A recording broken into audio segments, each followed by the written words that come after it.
So what we want to talk to you about is market myopia. We really wanted to open the discussion about the fact that we see that quite a bit of organizations don't have a full view of what is happening on their market, and that they might be taking decisions while they don't have that complete view. And I think starting with this screen is a sort of a symbolic reflection of that. It is like sitting in the car, it's raining outside, you know what you have to do, you know the road where you have to go, and still, not having the full sight might be really hurting your decision making. You don't see everything. Still, you need to take decisions if you want to move ahead. And if you don't move ahead, you might be making mistakes as well. We're looking at this from a viewpoint of strategic market intelligence, and myself, Ingrid, CEO of DataScouts, the company I started 7 years ago together with Jan van Steenland. We have been working a lot on trying to build the tools, the solutions in order to help especially strategic marketeers, market analysts to gather the data that you need in order to understand what is happening in your market. And that is mainly what this presentation will be about. So let's first move a little bit deeper in what is market myopia. What would be the impact of market myopia on a company? As we think that market myopia is sort of an illness, something you don't want to have in your organization, it's so important that there is a roadmap for curing it. So how can you get rid of that thing that is avoiding you of really taking fast decisions and moving ahead? I want to discuss with you 3 different cases on which we have been working, giving you a little bit of a concrete idea of what their problems are, what their needs were, and in very high level as well, how we help them get more clarity about the context in which they were acting. So that's all going into how do we build context clarity. In that part, I will be talking to you a little bit more about our proposition, how we provide answers to context clarity. I'll do a quick wrap up, and then there is Q&A at the end. As we indicated already before, I'm more than happy to hear your questions in the middle, your remarks in the middle. No need to really wait till the full end, but of course at the end there is always some room available to have a conversation with each other.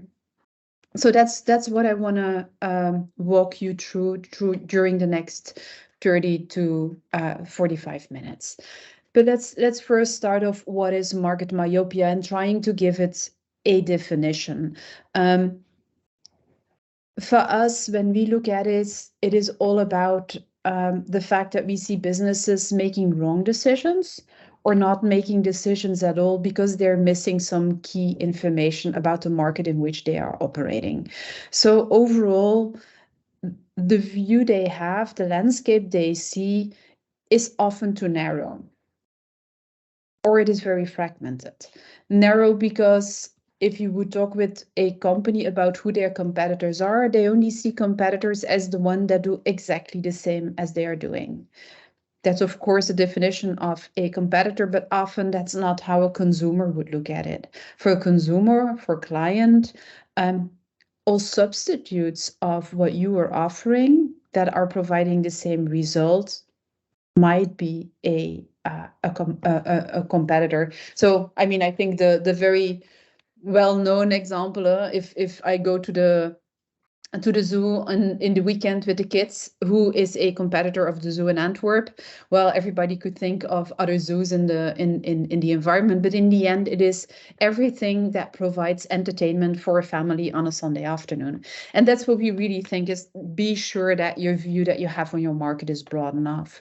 The fragmented side, we'll get back to that later on, often comes to the fact that a lot of information, a lot of knowledge about your market is available within your company, but often it is in the heads or the mailboxes of certain people, and it's not always shared. So that means that everybody looks at their market from their specific viewpoint. So often cases, and that's very funny, when you sit around the table very early on with an organization and you ask the salesperson or an innovation person or a marketing person who their competitors are, you will get completely different viewpoints, because one is mainly looking at Google Analytics and the other is in the field and is talking to a lot of people. So here again, that fragmented viewpoint is very normal. The question is, how do you bring it together? And this is what we want to say, that if you have market myopia, you might not seeing everything, resulting in not understanding completely what is happening on your market, what the dynamics are of the markets, how consumer behavior is shifting, and whether or not technology is disrupting the market in which you're active. So in the end, if you want, market myopia leads to knowledge gaps, to not speaking the same language. And that situation can be very, very difficult for organizations, because it might really hinder your decision making, because you might have a lot of discussion about what's right and what's wrong. That might be slowing down the decision making process, will reducing or even mainly prolonging your time to market, because all innovation efforts you're doing need to go to the market. That's where you really will validate them. If that's not happening, that's problematic. And that might reduce, in the end, your prospect for success in the future. So this is in big lines what for us is market myopia. And that is where we really think it's important that companies are very much aware of it, because we see, from the context that we having with organization, but as well, of course, from what you see happening with organization, everybody really knows very well, is that a lot of organizations are suffering from that fragmented market view, from understanding and knowing the dots, but not seeing how they are interconnected, and how you can really, use these opportunities, these partnerships that are there, in order to really realize your own vision, really make sure that you lead the way and you stay in a front runner position as a company. Now, why does that happen? I mean, is it because companies are bad? No, that's not the case. Honestly, we're living in an area, in a time where a lot of changes are happening. I think that's the beauty of being, a professional in 2023. Never dull moment, I would say. But at the same time as well, there is a lot of insecurity. There's a lot of change that is happening. We're living in an environment where technology and technological advancements that have an impact on your business are going at a pace we've never seen before. If you just think of the saga of Sam and OpenAI of the last couple of weeks, honestly, a little bit more than a year ago, we didn't hear about him. We didn't even know it was existing. ChatGPT was just seeing the market. Today, he is, the entrepreneur of the year. He's the business of the year, just, because it's important and enormous which a change a technology can have. That's just one. But there's so much happening on the technology front. At the same time, especially in Europe, but for sure across the whole world, we're more aware of what is happening on a climate or on the environmental side. So there is also a lot of effort going on the sustainability side. And then, of course, as consumers, we're changing as well. There's a lot of discussion about generations Z, about eventually already our generation Alpha. So here we see a new type of consumer standing up, having completely different expectations, having been growing up in a digital area. They've never seen it differently. So they look at the world from a different point of view. And as a business, in the middle of all of this, we need to survive. We need to make a lot of decision and interact with our markets in order to, embrace all these transitions that are happening almost simultaneously and take a point, make a stance. What do you want to be? I've been in a great conversation last week that was linked to sustainable and circular fashion, a European project in which we were involved.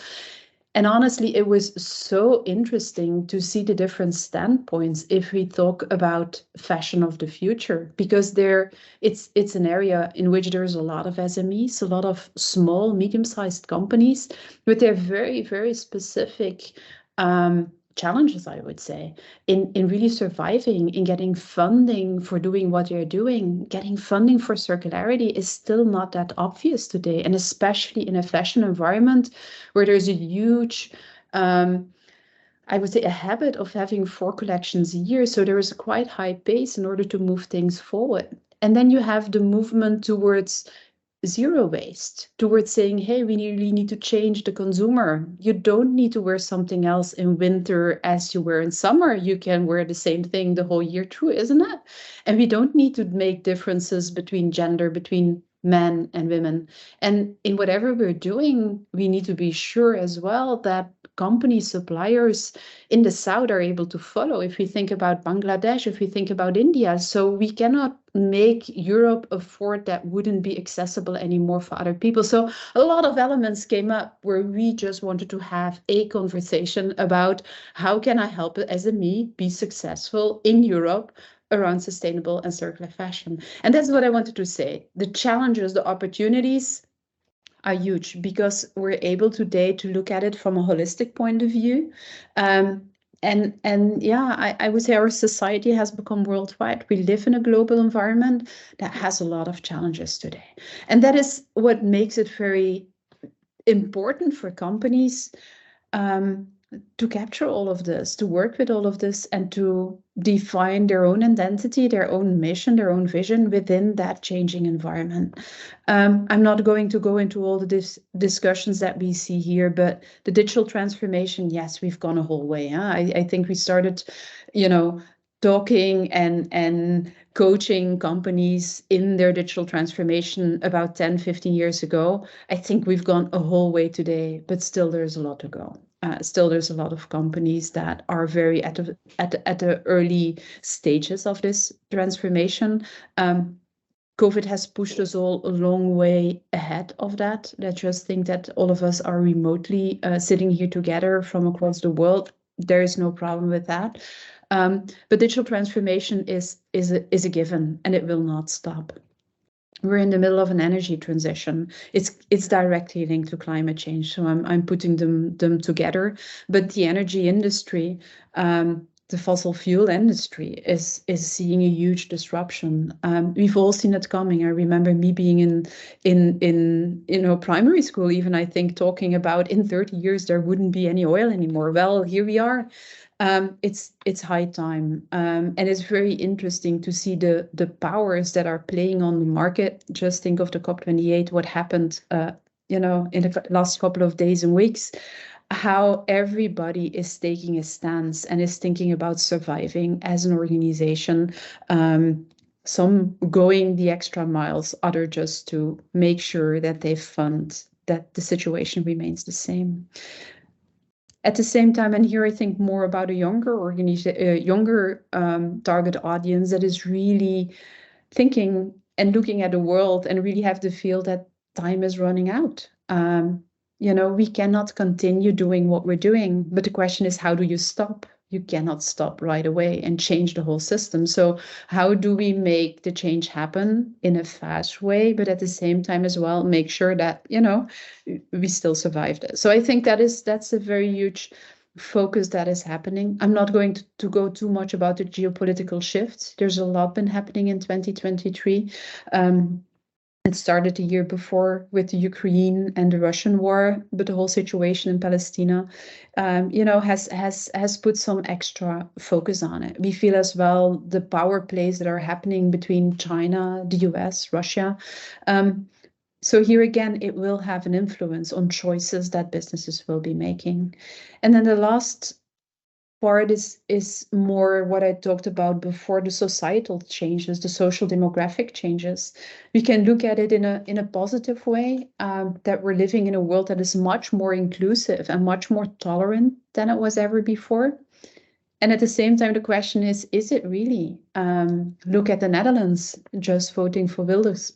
Are we really all that more tolerant? We have our own elections coming up in Belgium shortly. Same question here. So yes, there is more tolerance, there is more openness, there is more accessibility, but at the same time, we've never seen so many refugees around the world as we have today, economic and political. So, wow, a lot of things happening. And this is exactly where all of us are in the middle, forced in a way to innovate, forced to embrace those transitions that are happening. And if we look at it, and I don't think for any of you that is an eye-opener, I think we all know, but the success rate of innovation, and I link that a little bit to the success rate of strategy, what is even much harder to really quantify and to put in numbers, is quite low. Let's be very honest there. 1 out of 3 innovation projects is successful. 2 out of 3 are not successful. Although a lot of thinking and a lot of work is going into it, 60% doesn't work. On the startup side, 1 out of 2 doesn't succeed. And here again, these are numbers. I didn't put a source, but they are numbers that are coming out of a PwC research. 1 out of 2, honestly, I think is high. Being very active in the startup scene, I think this is starting from when a company gets incorporated to really becoming a successful company, a scale-up and a mature company. There's even many, many more ideas that never see the sunlight. But that's normal. That's what startup life is about. Now, if we go a little bit deeper into these innovation projects, there's different types of innovation. Huh? It's not all the same, and the success rates are different. If we go into digital transformation, as said, where we started many years ago, really companies have difficult with going through that. Only 30% of these projects are successful. If you look into product innovation, it's around 50%, and process innovation, even 60 to 75% of these processes or process improvements, they succeed. So we see that the more it is about optimization, automation, we can manage that because we have a starting base that we're going to make better, and we're using technologies and really well-defined processes in order to make that work. If we want something to be completely different, if we really want to go beyond incremental innovation up to really disruptions, things become much more difficult. And then I go to the last line, because that is where it really, stresses out a lot of organizations. If you do innovation, it doesn't happen overnight. In average, to bring a new product to life, we take 18 months from having the idea and the go-ahead to do that project to really having the first customers on the projects. It's not yet being a sustainable, product with a lot of use. It takes time. And that means that overall return on investment on the innovation side is approximately 16%. Which isn't that high. So it's normal that many companies, especially in times like today of recession and a bit of an economic downturn, are really wondering whether the high investment in innovation is really going to pay off. So this, in the fact that we're sitting with a lot of transitions that are happening that we cannot say no to, we know that it will take a lot of effort in order to make them succeed. And then if we look into what we believe is one of the core elements, is like, how do you take your decisions? Do you really have all the elements in place to make sure that you can take qualitative and speedy decisions within an environment that is changing? This is a research that has been done by McKinsey, and there we see that only 20% of employees think that their organization is good at taking decisions. Okay, fine. That's not a lot, but there's a lot of bias in here. So let's go to the executive, the really part of the decision making. They spend nearly 40% of their time on decision making, so that they really sit down. They're not just talking and doing interviews, whatever. They're really thinking about what's the next step. What are we going to do with things? 40%. 48% of them thinks that they are fast in taking decisions. It's almost half that think it's fast. The other half thinks, let's take the time. We need to take good decisions. But still, 61% of them thinks that half of the time that they're spending on decision making is not effective at all. So what you feel here is that, yes, we all know that decision making is important. Decisions you make or don't make, they will propel you forward. So it's important to know what you're doing. Still, a lot of organizations are struggling with that. And that's what we call really market myopia. So I hope that, you see a little bit where we are coming from when we talk about market myopia. Don't know if there's already some first thoughts you want to share, some first feedback that you have on this definition of market myopia.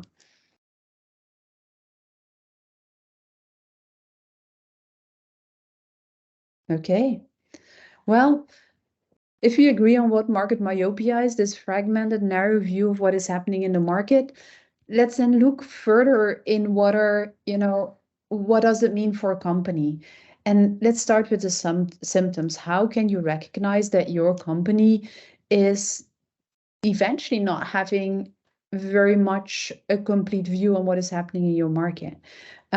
These are the things we see coming back. Missing targets. You really want to do something. You think you have everything in place. Your project plan is made. Everybody seems to be aligned. But hey, one after the other, you're not reaching your targets. Not reaching your targets in terms of sales. Not reaching your targets in time of market. Every project is more expensive than you ever thought before. Well, that's, not making people happier, but missing targets one after the other is a clear symptom of market myopia. And often that's because, and you heard me say it, these targets are very quantified. We have all learned to work with SMART targets. So we put numbers on it. But often it's the quality of the insights and the quality of the targets we want to reach that we are overlooking. And that's so hard as well to quantify again. But that's often what we see happening. At the same time as well, there is a resistance to change. And let's be honest, as human beings, we don't like change. Don't fix what is not broken. So we're used of doing the way we have been doing them. Let's be honest as well, in this world of digital transformation, companies, employees are faced with one new tool after the other. And they're wondering them, is this the tool that's going to stay? So perhaps I don't engage now. Let's wait for 6 months to a year. If it's still around, I might start using it. And damn it, that is so painful, because exactly that reaction is making that those new opportunities, those new tools, those new processes are not going to get the adoption they deserve. So this reluctance to adopt in the end is as well a sign that people don't see those market signals to understand that it is high time to change. So that's another point we see that is happening. Another symptom is just late reactions. You see things changing, it is happening, but you're not yet going to take action now. We see a protein shift happening. We see that we need to move, to zero carbon solutions. But hey, legislation is not yet there. We will not yet be punished. So let's wait another bit of months. Again, I think it's a classic symptom of market myopia, that but you don't see the full impact, and you don't take that into account in your decision making. If we go one deeper further, what I feel very much, and I really want to stress this, is the value proposition. I think I see a lot of organizations around me that adapt their value proposition to the demand of the last customer they've been talking to. So who are you? Who do you want to be in this changing environment? And how are you going to protect your value proposition? I think that's what the question is here very much. And if you're not careful and you're hopping from, the latest hype or the latest requests all the time, you might really see a growing gap between what your company offers and what consumers really want. So I think this, thinking about who you are, about your own value proposition is a really important one, and not having it inconsistently shifting all the time. And this leads in the end to hesitant decision making, because if you are missing your targets, if you don't like change, and you mainly don't know really who you are, it becomes very, very hard to be fast in your decision-making process. So companies that are hesitant, are late in decision-making, often that's as well another symptom of market myopia. And we've talked about already a couple of, what are the symptoms and why are they there? Often it has to do with siloed data, with data and knowledge that is available in the organization, as said, that is available in different tools that we're using, but they're not connected. There's silos between departments, there's silos between tools, there's silos between companies and other companies. And that makes it really, really hard to get a complete integrated view. It's linked often to using old tools. again, this not wanting to accept the change and the time, the effort that is related to it. So often companies are still using outdated tools, and that makes them become more and more inefficient because the data remains where it is and it is not integrated. And it is not, using and leveraging the new technological opportunities, capabilities that are existing. And as said, it is immediately linked to the fact that as a human being, we don't like change. So we rather stay static and continue the things as we've learned them to do, instead of saying, whoa, something is happening here and I need to adapt. All of this leads to knowledge gaps. And one that I would like to add to that, especially in the world we have been seeing after COVID, with a lot of people changing jobs or getting out of the traditional doing business, looking more for impact businesses.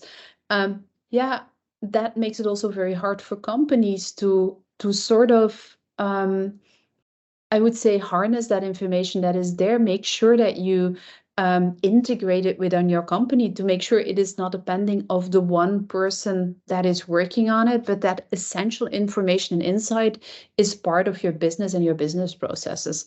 A couple of weeks ago, I talked to a company here in Belgium, a quite big one, raised a lot of money. But they were faced with the fact that their head of sales was leaving the company. And that was the person who always prepared the slides on competitive intelligence for the board. So they came to me 2 weeks for the next board meeting and said, Ingrid, we have a problem. We need to make an update of the competitive analysis and we don't have it anymore. Could you guys help? And I was a bit shocked because, I would expect a company to be able to reconstruct that quite quickly. So, but that's, I think, that very good example how you can have it one moment and a few weeks later, it might have been gone just due to the fact that people in your organization are rotating. And then indeed, the other part that we see as well that is causing market myopia is that it's a bit this resistance to change, but it is as well eventually the old school thought that whenever you do research, it needs to be compatible with the numbers and the figures that you have been looking at last year, because how can you otherwise see that shift is happening? And that's a bit problematic because if year after year, for 10 years, for 15 years, you're asking the same questions to your customers or to your market, you might be missing exactly there where the changes are. So having really a good view on where do I need to get, to make sure that there is backward compatibility, to make sure that what I'm asking today, I compare it with the years ahead or before. It is also so important to, go beyond what and really dare and ask for the things you're not aware of today, because that might be exactly these early alerts, these signals that you need in order to move ahead and get a more complete view. So this is mainly what we see are the root causes of market myopia. And you hear me coming, it's a lot about data and turning this data into insights and mainly collective intelligence. So the results of not having that overview, of having that fragmented view, is mainly resulting in a declining market share. We're losing market share. Competitors are moving faster. New entrants are taking over. Painful. So we're losing revenues. It's really hard if you lose your competitiveness, if you're losing market share, to eventually, stick to the high prices that you're asking for, to really be sure that you're seen still as the front runner in the market. So really important, and it really gets painful when you get to this point where you really feel like, the things that you have been building over the many years are slipping away. Often it is linked to a reduced customer satisfaction because the customer has the feeling that you're not listening to him for a long time. You come back with your questionnaires, you have all the kind of advisory boards, but still customer doesn't see that you're adapting to the adapting world he's active in. And all of that leads in the end then as well to missed opportunities. There are a lot of opportunities, they're always been there, but if you don't see them, if you don't grab them because you don't deem they're important now, because that's not what is in your survey, you're losing it. And in the end as well, what we see here is that in your go-to-market strategy, it feels like fragmented. You know, you're sticking to the past. You're trying to clamp to what you have been building up in the past, and you overlook mainly the new signals that are there. So it doesn't fit what you're trying to bring to the market and the way you feel that your customers, the market, is reacting to it. And then, of course, the question is, what is the real cost? I have been talking financially about the fact that we miss revenue streams. And mainly it comes down to wasting resources. If there's only,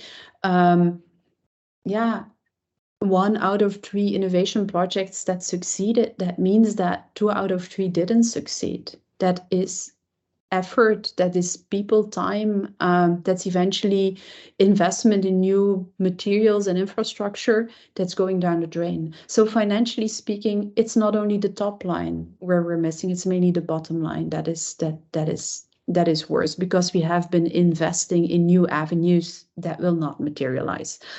Of course, we all know that's part of innovation. So we will never succeed in not having any failure, because without failure, we cannot learn and we cannot innovate. The question is just, how can we do it faster and cheaper? I think that's what we're looking at.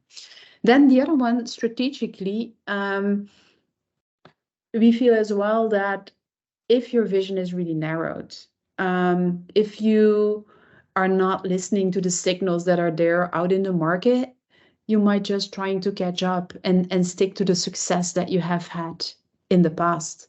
And that might mean that you're losing your front runner position that you had, because you're not leading the change anymore. You're just trying to stick to the success that you had in the past.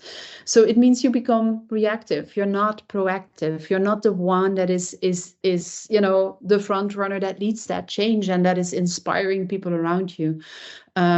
So strategically, you're not the one that people look at in order to be part of the future.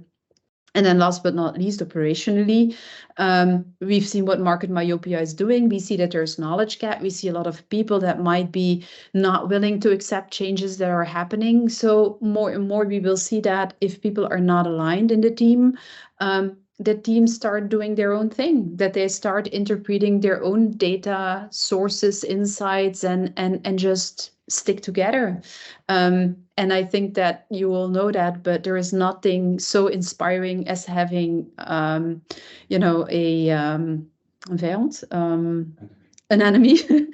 The worst thing that you can have is an enemy that is inside your own company and you're having those internal fights. So in the end, Market Myopia, if it really leads to a company that gets more and more slow, and not leading the change, you might see that as well in your teams and in the processes that become more and more inefficient. So the real cost of Market Myopia can be really high on the top line, on the bottom line, and for the long term, not being ready to gather that change. So we talked about Market Myopia. We have a definition. We know what it is. We understand how we can recognize Market Myopia, where it is coming from. So now the question is like, how are we curing it? How do we make sure as a company that we can cure market myopia? And it sounds very easy. It's all, according to us, to getting clarity about the context in which you are operating. Because every decision you make, if you know where you're going, if you have a very clear vision, where you want to be, where you want to go, ahead of you, not behind you, but ahead of you, every decision you make will propel you forward or hold you back. But a decision made is the most important one. The more mindful you take your decisions, the more responsible you take your decisions, the better your organization will react to it. And that's what we strongly believe, that if you achieve that really good understanding, accurate, timely understanding of the dynamics in your market, you will make sure that all that fragmented information is really getting together into a cohesive whole.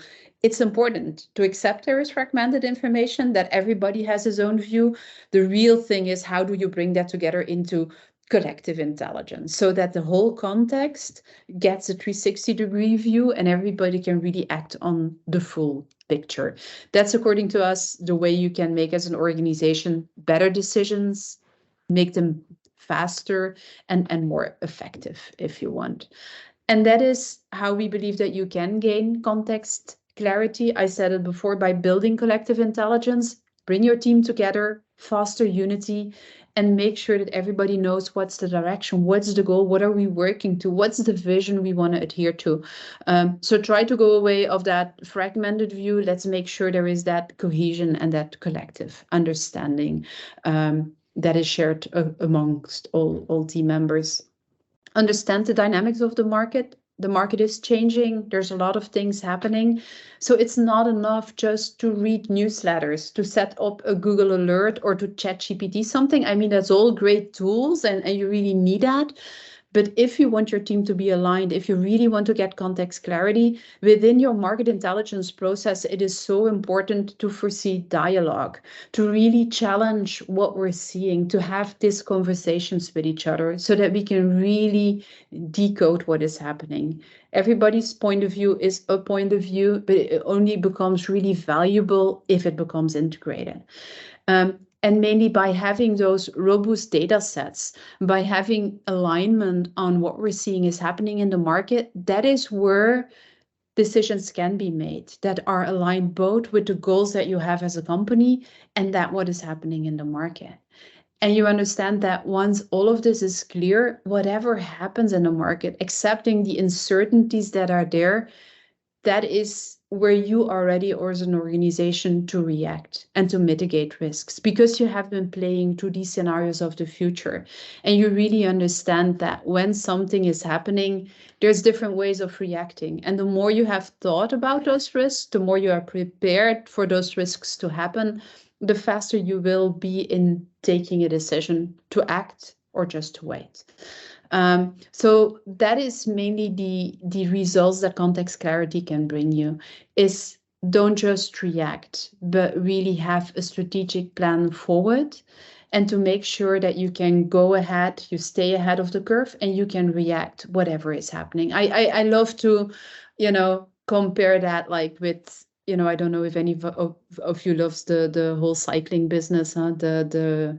As Belgians, we're all good at that. But if you really want to win in sports anyhow, it's not only about you being good, about you being well prepared. It's making sure as well you understand your competitors and you understand that at certain parts of the trajectory, when something is happening, whether or not you need to jump into the wheel of the one that is in front of you, or if you just let him go because that is just like a hype, a fate, whatever, he will not make it. So really understanding the road you want to take, the roadmap that you have ahead of you, but as well, the players with whom you're playing is really, really important. And that is your strategic path ahead. Not only the path, but as well, like what could happen, the uncertainties, the eventualities, and how you would react to that one. And this is mainly where it comes to streamlining your decision-making processes, being faster, but as well being more agile as a business. That is what we really want to achieve by focusing on getting clarity about the context, so that there is really a roadmap to more a long-term success, and to see and tap into new opportunities as they arise. So I think in big lines, anticipates the shifts. That was what I was saying before. When you better understand the landscape, if you better understand the dynamics of the market, the players that are on there, the capabilities they have, you will be able as early as possible to anticipate the shift because you see the early signals, so you can react earlier. That makes that you can boost your chances for success, because if your decisions that you're taking are aligned with the goals that you have as a company and they are aligned with the dynamics in the market, that should allow you to reduce missteps, to avoid investing in projects that will not be working. So that will secure higher return on investment and in the end a higher rate of success. The nice thing is that if you make that work, that you stay ahead of the curve. So that makes that just like the whole position that you have as a company, the whole atmosphere that is there, the people that you're attracting, the customers that you're working with will allow you as well to stay ahead of the curve, to really move faster. And that's only possible by building that unified vision. So this is where we move, if you want, from market myopia to context clarity. And let me try in the next few slides to take a couple of use cases in order to make things a little bit clearer to you. I see that we're moving into the 45 minutes mark, so I'm trying to perhaps move a little bit faster and wrap things up. If you have questions, as said, don't hesitate to ask them. A few examples of companies with whom we are working, without calling out the names, because of course these are very strategic trajectories we have that we're working on. But here we're talking about a food company that's based in Europe, and that really has to make a decision whether or not to invest in the vegan cheese category. Investing in vegan cheese, multiple reasons for that. The market is changing. There's more and more people that avoid eating meat, reduce eating meat, and are looking for alternatives. The vegan product categories has been booming for sure. It's been a bit plateauing because people get a little bit tired of the fact that there is not sufficient choice, that it doesn't smell nice, the texture is not okay. So a lot of reasons why on the consumer side there is an interest, but it's not really going fast. Secondly, the move to vegan cheese is often as well driven by sustainability targets, because it would impact enormously your scope 3 results, if you want, if you could reduce or change a fraction of meat by a vegan alternative. And then the question is, are you going to produce yourself, or are you going to partner up with somebody who could do it? There's a lot of parties out there. The customer would nicely call it sometimes like a lot of people are trying or mixing things together, and that results in a sort of a cheesy thing. And that's really, what it really is. So they have been looking really in understanding, is it the right time to invest in our own vegan cheese production line facilities? Do we do it together with other parties? With whom would we be doing it? And how do we make sure, if we make this huge investment, that it is an investment for the future, and that in an environment that is changing a lot? Today we might be talking about precision formulation. Tomorrow we might be talking about precision fermentation. So what's the future is a huge and important thing. And here as DataScouts, we've been helping them a lot to really understand, like, what is the maturity of the market in terms of vegan cheese? Who is producing vegan cheese today? Are these all very artisanal, very small sized producers? Or do we really see a shift towards larger production facilities? And then who are their customers who are really driving this? So we've been looking into the value chain, and if you want, the ecosystem around it, because a lot of innovation is happening. Some investors are really very active in this scene as well. So we have been giving that customer a lot of context clarity that is now with the board, and hopefully will help them drive some decisions towards 2024, moving ahead in a market that is changing very, very rapidly. A completely other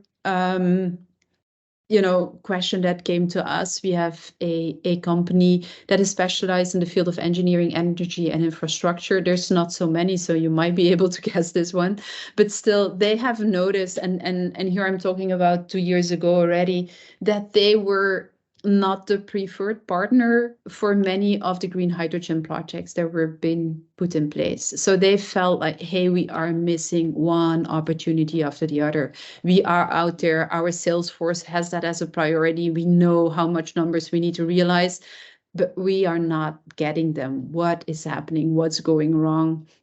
And that's where we started really mapping for them, I would say, the decision flow, the decision that is leading towards the implementation of a green hydrogen project, and how it was intertwined step after step in order to get to being the party that would be really building and maintaining the facilities.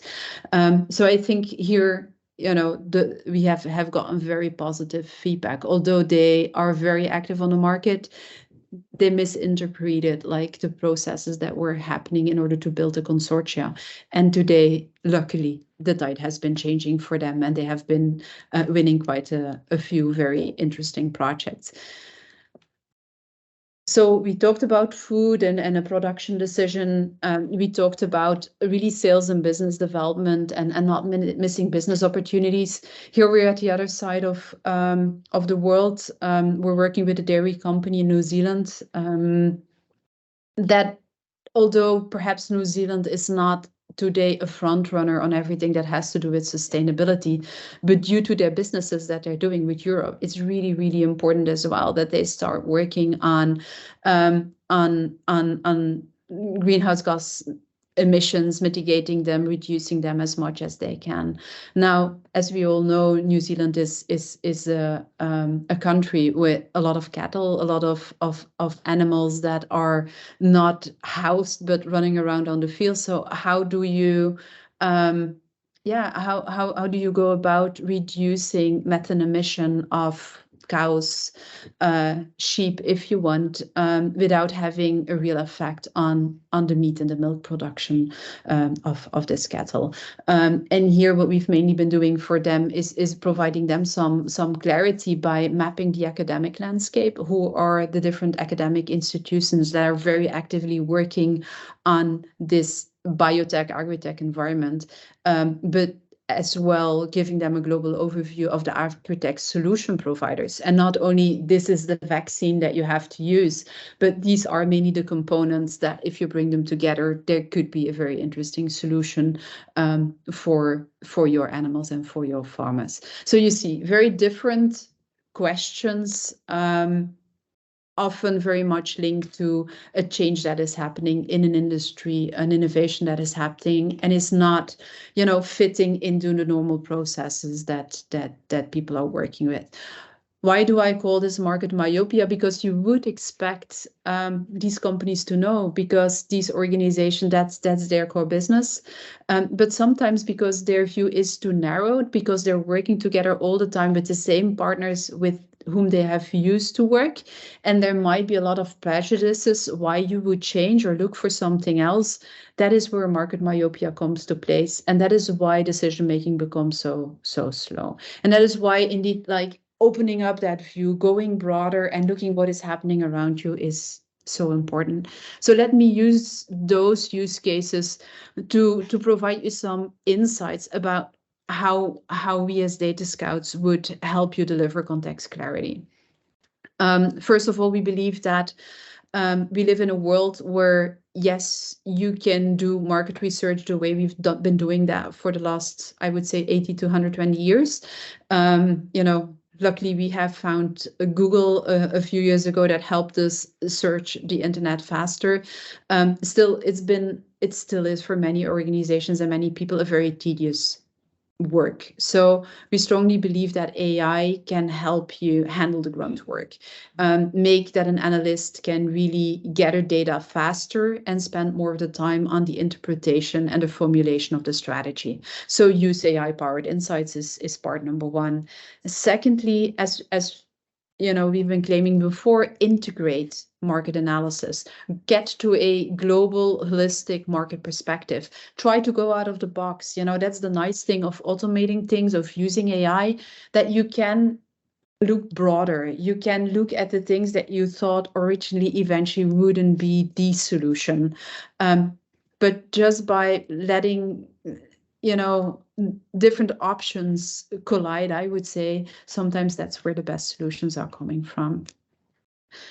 We aim always to go one step deeper than just staying at a very high strategic level. We really want to understand who is the solution provider, who is my competitor, not just having a box of all companies with more than 500 employees that are based in the Benelux. We don't believe that is the right answer. We really try to put names to a company, try to put faces to a company so that we really understand who they are. And then last but not least, we strongly believe that scenario thinking is what it requires to really think about the future, about what are the potential scenarios of the futures, the opportunities and the risks, in order to equip yourself with what's next. I might not go through the full market research methodology, but that's the way we love to work. Scope the problem or scope the research, start exploring really in a very iterative way, start exploring the stakeholders, do a pestle trend analysis and understand the key market forces so that you can really synthesize that information into how mature is the market, how healthy is the ecosystem, and what are the blind spots, the things that we're not having sufficient information about in order to really take decisions. You know, if you do this very well and in an iterative way, eventually going from a very broad scope to deep dives, that is where you can prepare for action. That's where you understand what the future scenarios are, what your hotspots are, and what your blind spots are, how you can measure really how you are changing, how you could take action, how you could have an impact on a changing market, and how you can monitor success. So we start from diverging to generate insights to converging to drive action. That's really how the whole, you know, the full-blown market research methodology of DataScouts is put in place. And mainly, I invite you, we will share with you the presentation. I invite you to look at this presentation of Shell. As most of you will know, in the 70s, they started to develop the scenario building methodology. And that is exactly, from where we start to fill in a gap that we feel there is still today in the market, this lack of a full understanding of the dynamics of the market. So I'm not going to play it now. I really invite you to look at it. It's very inspiring. But then we started building a tooling around it, because I think when I look at Shell and when I look at the scenario mapping exercises, we really feel that it's not fast enough. Although there's a lot of decisions to make, a lot of scenarios to think about, we really felt that, with today's capabilities, and that's the Minerva tooling we have been building, we really structurally want to help enable market intelligence, leveraging data and in AI to move things ahead. So in our tooling, and here I invite you eventually to a more dedicated product presentation, we have reflected our research workflow. We provide research templates. We allow to ingest data from many, many, many different data sources. And the last but not least, we provide the analyst tools in order to synthesize all the information, all the proof points that he has been gathering in order to prepare for strategic decision making, to share that with the decision makers within the organization in order to move forward and without losing themselves in the detailed analysis of the market. What is really important in our iterative research flow, we always start from the key assumptions. If we don't know what we're looking for, it's very hard to find it. So defining the scope of a research is for us something that is very critical, but at the same time, it's an iterative process. As you move ahead in your analysis, as your market changes over time, it is really important as well to adapt your assumptions. We use a lot of generative AI to support this process of developing your key assumptions, of developing your scope, of generating a list of stakeholders, and of helping you understand what are the keywords that are really at play in here. The key assumption helps us as well to pull in the right information about actors, news stories, in order to build the insights that we want to know. The research templates, as said before, they are pre-designed frameworks. They guide the researcher in collecting, analyzing, and presenting data. The main key templates that we use today are the stakeholder mapping, the one that you see on the left, the key trends. So we're really pulling in a lot of information that we automatically split into political, economical, societal, technological, environmental, and legal aspects. So doing your pestle analysis becomes a lot faster. And then based upon the actors that we have been naming, that we know that are active in the different segments, we we can really understand what are the forces that are at play in your industry, and how are those different segments, those different users playing together, who's really taking which role. In order to do this, in order to really provide that insights, there's a lot of data that we're gathering. That's all happening in the background, but we try on the fly to build 360-degree company profiles, gathering structured, unstructured data from a variety of data sources. Can be company directories, can be funding directories, project details, patent databases, combined with scraping and prompting in order to really get to a use case specific insights and profiles. We're aggregating news from 70,000 different news sources. Here again, based upon what you're looking for on the key assumptions, we will not overload you with a stream of content that is provided by those 70,000 news sources, but we will make sure that the news you see is linked to the project scope, the key assumptions, and the stakeholder mapping. And in the end, we all do this in order to gather signals. So we're monitoring these actors and the relevant news to identify as early as possible signals about mergers and acquisitions, about strategic partnerships, about strategic funding for projects, grants, and so forth. So out of these relationships, we believe that we can really help you understand how the market is evolving. And then last but not least, in order to come to collective intelligence, as the analyst is going through all this information, it's very easy to define the proof points against the assumptions that were defined in the beginning. So while you're reading, you can highlight, comment, annotate the data that you're seeing. You can aggregate very easily all those proof points into a snapshot, which is mainly an auto-generated summary of all the information that you've been gathering, and you can share that via the platform with all, the decision makers, the project members, the people with whom you're working on a certain project. So it's really aiming to build and to share that information in one way, in a very streamlined way. So that's in a nutshell who we are as a company. We aim to simplify the groundwork of market research, and we hope like this to help the market analyst to have more time to think creatively, to think strategically about the opportunities, and to support his management with right decision making. We've come to the hour. I will conclude it here. When you get our presentation, you will see that there is a self-assessment to check the symptoms of market myopia. I would say we're not going to go through it together. You can read them. The more of those questions you answer with a yes, the more that your company is suffering from market myopia, and the more important it is to really start building context clarity in order for you to compete better, to spot new business opportunities, to improve your decision making, and to make sure that you have a long-term business success. I'm going to wrap up here. I thank you very much for being here, and I open the floor for any questions, answers, remarks, suggestions that you might have.